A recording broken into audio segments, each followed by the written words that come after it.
So let's talk about the Defensive Player of the Year. To me, there's quite a few candidates. We got Rudy Gobert, Myles Turner, Giannis, Paul George. I think those are the big four. I think you can respect Embiid, and you can care about Kawhi, and you can say, you know what, Draymond, you've been really good in the past, and you're really good in stretches, but you don't have a case for it this year. And I think I'm going to knock Kawhi out just because of the amount of games that he's missed. Now, granted, if we're going to play that game, then Joellen Beat gets really close, but we'll get to Embiid in a moment. The thing with defense is so much of it is based on interpretation, because a lot of defensive stats kind of suck. Like, you can get lost in the on-off numbers, but the problem with those is they don't account for playing second units and things like that. So a lot of it just comes down to watching the game and thinking about, like, well, how good would this team be on defense if this guy wasn't here, at least in my opinion, and talking about, like, how good the coach is and how good is the defensive game plan, and I think that's where you really find the Defensive Player of the Year. So we can start with Rudy just because he won it last year, out of respect. I think he's been a little worse this season. Second too late on block shots, or teams getting a little better at pulling up on him in the pick and roll, or whatever it may be. I get the impression that Gobert is not the overwhelming favorite this season, whereas last year I think he was. But with that being said, I think he definitely still has a case, and I wouldn't be that upset if he won the thing. I think one thing that matters with Gobert, maybe this matters, maybe it doesn't, is the fact that Utah's entire system is built around him, which may inflate his impact a little bit. Now, of course, the fact that he's good enough to where you can game plan around his strengths and it works certainly says a lot as well, but I think when you compare that to, let's say, Paul George, who a lot of the time is just getting planted on the opposing team's best player, and it's basically, hey, good luck, Paul, and he's actually coming through in those circumstances, maybe that's a little more valuable than what Gobert has done for Utah this season, even if they have been either the best or second best or whatever defensive team in the league all year. Well, to be fair, they were a little slow coming out of the gates, but they figured it out since then. If we can look at Yanis now, I think his off-ball defense has been pretty wild and has maybe been the best in the league when we're talking about him bringing help and swarming ball handlers and coming out of nowhere for block shots and all that. I mean, Giannis is an alien, of course, and when I was talking about who should win, I think it was the MVP or whatever it was a while back, and I was comparing Giannis and Paul George, my pick then was Giannis, but the more I think about it, I may end up with Paul George on top, because I get back to the idea of how good would Milwaukee be if Giannis was not here. Say you replaced him with a decent defensive power forward, right? I feel like Coach Bud could still figure that out. I mean, he had the fourth best defense in the league with Dwight Howard at 31 years old as his starting center and Dennis Schroeder as his starting point guard and Kent Bazemore, who's okay, I guess, and Tim Hardaway was playing real minutes for that team, and that's pretty impressive on Coach Bud's part.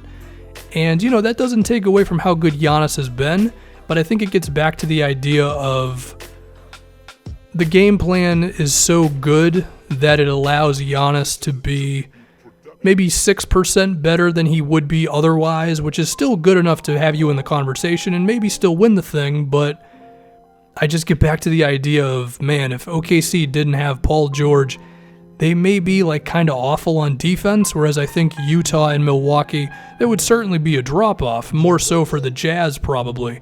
But I feel like with Quinn Snyder, and I feel like the Jazz could survive a little bit more than OKC could. I mean, and the same thing for the Bucks. I think Milwaukee would drop off, maybe not as hard as the Jazz, but I think they would drop off more than the Thunder would. Going back to it, I think Billy Donovan just simply not as good of a coach as these other guys. Now, of course, you could say, well, what about Steven Adams? I think Adams is a good defender. I don't think he's good enough to where if he's on your team, you're instantly a great defense. I think we saw that when the Thunder lost Robertson last season, where their defensive drop-off took them. And yeah, I know Melo was on the team and all that, but even so, like, I don't think Adams is good enough to where it's like, well, Paul George has him, so we should just act like it would have been good otherwise. I don't think that's really the case. And then you look at Westbrook. I mean, he's maybe gotten a little better. Still not really up there in the ranks of the better defensive point guards in the league. We should go back to the fact that if we're looking at all the defenders around the candidates, Eric Bledsoe is probably the best, with Jimmy Butler being second, I guess. And, Bledsoe certainly helped out Giannis. Middleton's a very good defender. I guess you could make the case that Giannis has one of the worst defenders as well in Brook Lopez, but I think Lopez is kind of underrated on defense, if I'm being honest. I mean, the Lakers last season were a damn good defensive team, and Lopez was there. Granted, there were other reasons for it, but he didn't kill them. This year, he's a part of a really good defense, and I think that all kind of matters within this. You could say, well, Jeremy Grant's really good defensively. He is. I don't think he has enough of an impact to where if Paul George wasn't here, then the Thunder would hold up defensively. If we could talk about Joellen Beat a little bit, I think the fact that when Covington got traded and this team fell off on defense kind of says something. The on-off numbers would suggest that Embiid is still a really impactful player there, and he is, no doubt. But again, getting back to the idea that the on-off numbers can be a little skewed on top of, the amount of games Embiid has missed and all that, and the fact that Ben Simmons is a really good defender, or at least pretty good, and, Jimmy Butler's pretty good, and Philly's drop off without Covington. I don't think those things really help out Embiid. If we get to Myles Turner, his impact has been huge, his pick and roll defense, his rim protection and all that. And without Oladipo, I think there's a decent drop off without him, but he's playing like 28 minutes a game, and I just feel like that's not enough to have the impact really necessary. And, Gobert's like at 32 minutes, which is not that much more, I understand. But given how close all of this is, I think that matters, especially when you're looking at the fact that Myles has missed a few games this year too. Yeah, there's a million different ways you could go with all of this.